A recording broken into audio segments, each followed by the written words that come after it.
Bandeko nayoki ndeko na biso Gofax azongi na lubwaku.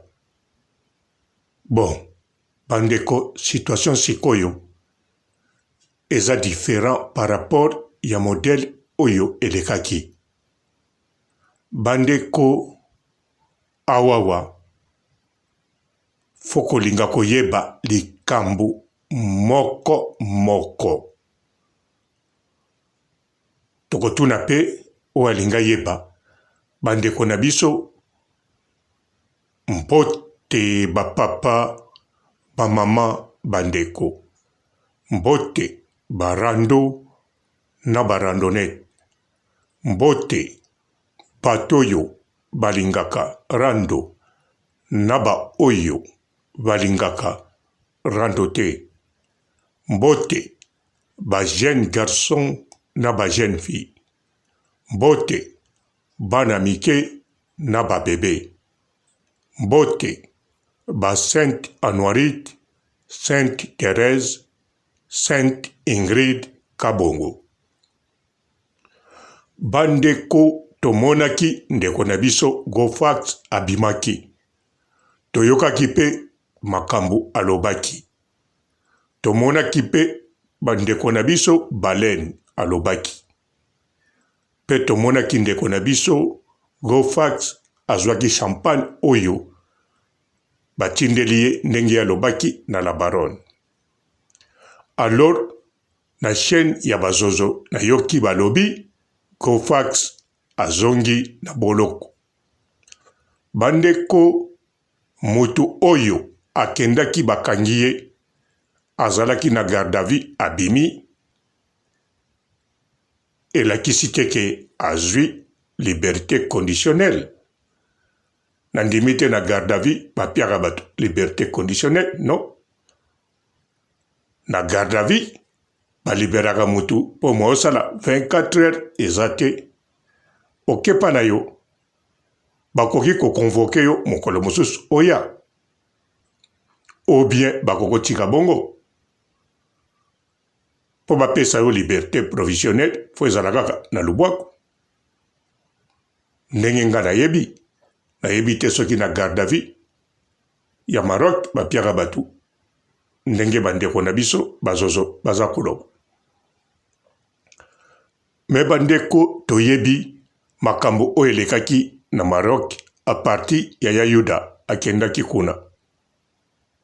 Sikoyo soki ndeko na biso Gofax azongi na boloko toujours foko talango na banzela ebele. Pona yebi bazoloba bango moko soki azongi kuna ezali pona makambo ya Yayuda. Me bandeko comme tel ekokozala makambo ya Yayuda to ekokozala nango makambo ya Yayuda te. Ekokozala Yayuda mutabengi lisusu kuna to avocat na ye to ekokozala nango Yayuda te. Ekokozala pe mutu mosusu asali likambo mosusu. Nakanisa tozomona deja batu ebele baza kobimawa baza koluka to benga na konsila to benga esika boye to sala boye. Tango mosusu a partir ya kuna toyebi te likambo nini elekaki kuna. Yango wana bandeko awawa lokola Baleine alaki na Gofax basololaki na Gofax baye kozwa susu Gofax to akendaki kuna bango bakoko yeba mwa ndambu ya likambo eleki wana. Sima nango Gofax soka aza na maboko ya mbila yende akoyeba lisusu eloko nini etindi azala kuna.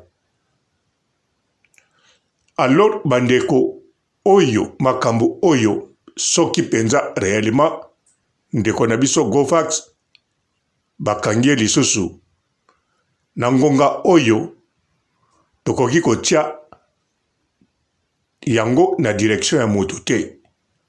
Eza te pona tolingi kokanga mutu moko teke oyo mtu sali boy. Non. ezali pona koyeba réellement ndeko na biso Gofax turo yo akoti pona nini. Akoti pona meme likambo ezalaki na procédure ya Yuda. Eske tango batikaki ye akende libanda balobaki na azonga kuna na makambo tojo ya Yuda to apart wana likambo moko eleki o biso toyebi te. Bandeko o eza hypothèse po o ezali ndenge nalobaki ezali kokangama ya mutu. Toro wana nga nakanisaka azalaki na lubwaku malaki na garde à vue, en tout cas esalaki bien. Toro pe soko aza na garde à vue azongi lisusu eza kamwa bien. Mais na garde à vue bawumelaka te ozala temps ebele. Soki akende lubwaku wana ekomi likambo mosusu. Alors soki ekomi likambo mosusu pona kotia likambo yango na mutu ya mutu fo ezala juste akoti lubwaku pona mutu wana to pona likambo wana. Nakanisa tozo se comprendre bien. Donc soko akoti pona makambo ya Yuda tokoloba akoti pona ya Yuda akangami pona ya Yuda. Soki pe eza pona ya Yuda te tokoloba ya Yuda mutabandaki me oyoyo akoteli turo yo ezali ya Yuda te ezali batu songolo to batu moko boye to likambo moko boye. Yango wana bandeko pona koagir to pona koloba likambo vraiment foto yeba réalité. Po makambo yo ezoleka ezali makambo ya internet te ya vie normale. Makambo ezoleka ezateke foto monango na molimo ndenge ezalaka n'église. Mutu moko azwi révélation alobi oya koloba. Awa eza likambo ya révélation te. Eza likambo ya ba papier. Eza likambo ya ba effet. Eza likambo ya ba argument. Eza likambo oyo ekozala na sujet, ekozala na infraction, ekozala na délit oyoyo bakangeli Gofax. Donc ekozala écrit pourquoi akangami. Pambate yemoko tango bazo kange abano signer papier. Moto moko te tango bakangaka ye asignera papier te ayebi tina kangami te. Même oza innocent bango bakoyebisa yo tina okangami. Sikoyo avocat na yo nde ye akolakisa yo to akolakisa na justice yo zali na yo innocent. Yango wana bandeko makambo oyo toyebi ndenge zokende. To toyebaki ndenge zokende. Mais soki réellement Gofax akei aza susu ya kokangama bandeko turo yo foto linga toyeba na tina nini nani asali yango.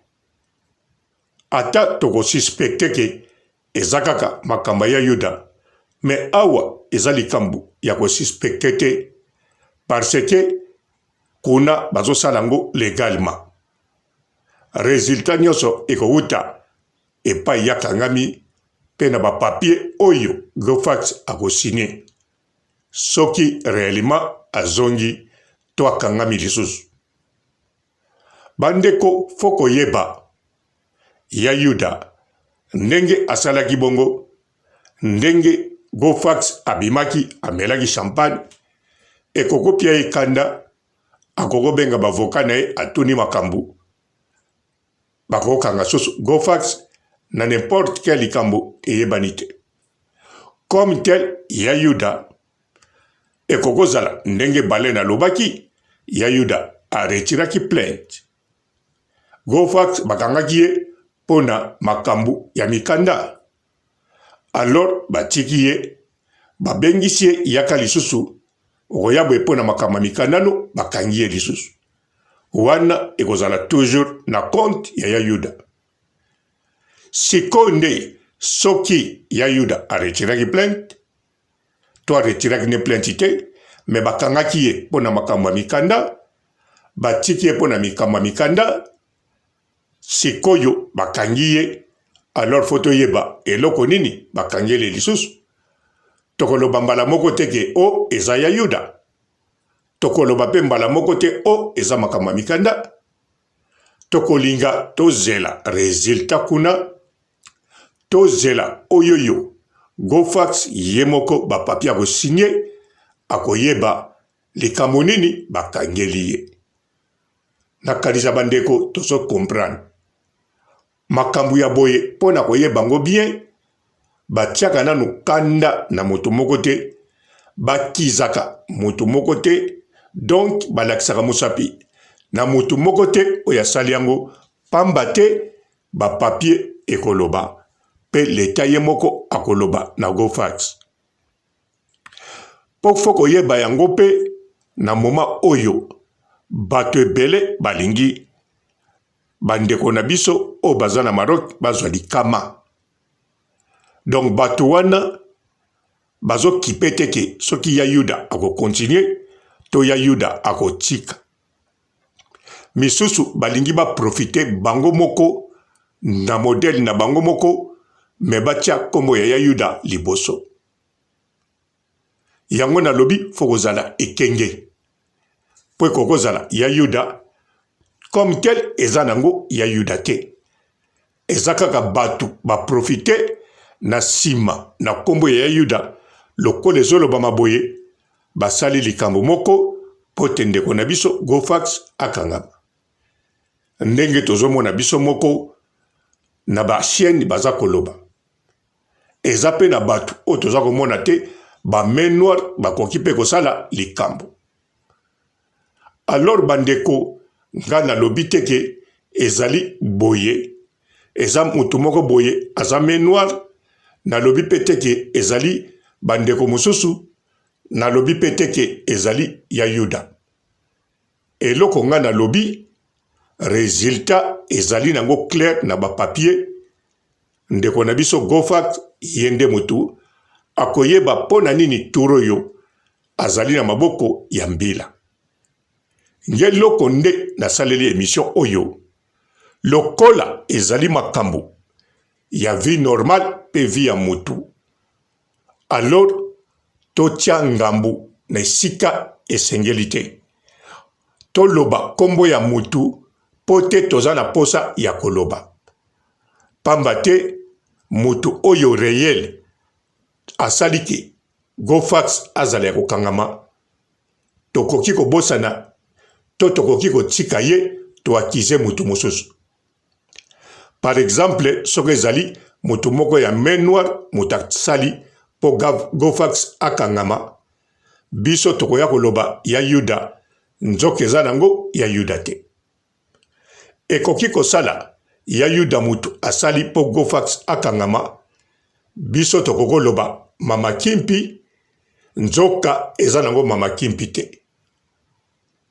donc bandeko ba main noire bazali ebele na se o baza koloba te o pe boyebi bango te oyo bazo souhaiter malheur na bandeko na biso ya Maroc nyonso wana pona selo bango ezali façon ya kosilisa Karine Mokonzi na kanisa na bemission na bango bozolanda bien bato balobelaka bango bazoloba bien tozoluka tosilisa la baronne yende mutu abebisi communauté na kanisa bazo kanisa même la baronne yende mutu akomisa Zaïre na 25 provinces donc bazo kanisa bongo nzoka la baronne azata na likambo wana te po bakomi kobenga na bakombata baya na likambo ya mutu moko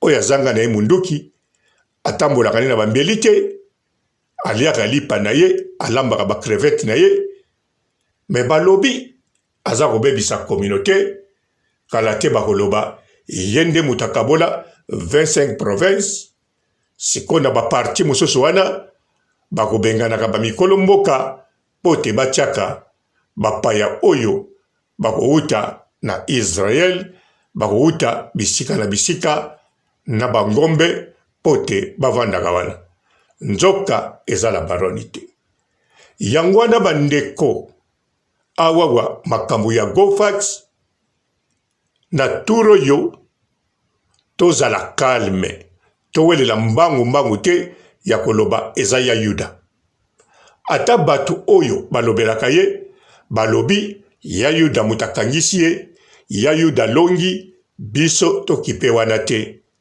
pamba te soki ya Yuda na deuxième tour oyo ye mutasali yango te alors soki aza innocente fotoloba ya Yuda aza innocente na makambu ya tour oyo tokolanda elobeli na bango te soki pe ya Yuda ye mutasali yango alors wana tokoloba ya Yuda nde azali fautif ye nde mutu asali yango donc biso fotolanda yango à la lettre tolandango ndenge GoFax akoloba po GoFax même aza na garde à vue même aza na lubwaku aza na droit ya kosolola na téléphone na mutu moko aza libanda donc akoyebisa kaka bandeko likambo nini oyo yakangami pe avocat na ye akoyebisa pe bandeko na biso Balen Racine Zolo eloko nini GoFax akangami sikoyo pona nini yangwana bandeko tozala na biso concentré bien sûr tozo regretter toza na souffrance ndeko na biso GoFax azali sika pasi mais tozala concentré pona kolakisa mutu musapi ke ye mutu asali yango surtout tozala mayele pona kolakisa ya Yuda mutabandaki yango mais ya Yuda lokola bandaki yango elakisi te ye mutu azo continue yango elakisi pete ye atiki ko continue yango donc tozala nanu ya ko temporiser tolanda situation ndenge ekokende mikolo yo nga papa robo na sukisi awa GoFax bisika zali en tout cas courage ezali bisika ya malamu te Poso laki na karashika neka na Cassandra Scorio za nani Poso laki na karashika neka na Cassandra Scorio za nani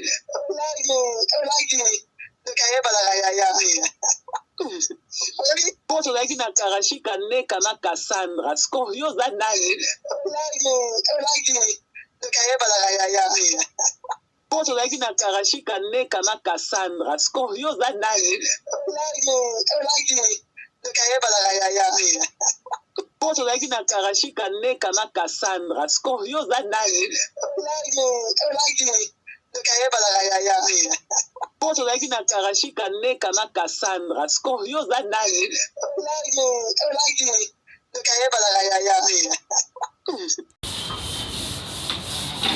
Atumuso na TikTok ya ke pa te pa je peux pas sur la main. Auto sur ko na kikoso na biso. Bala ba ya obo na TikTok. Bino batumza ba femme holy bino.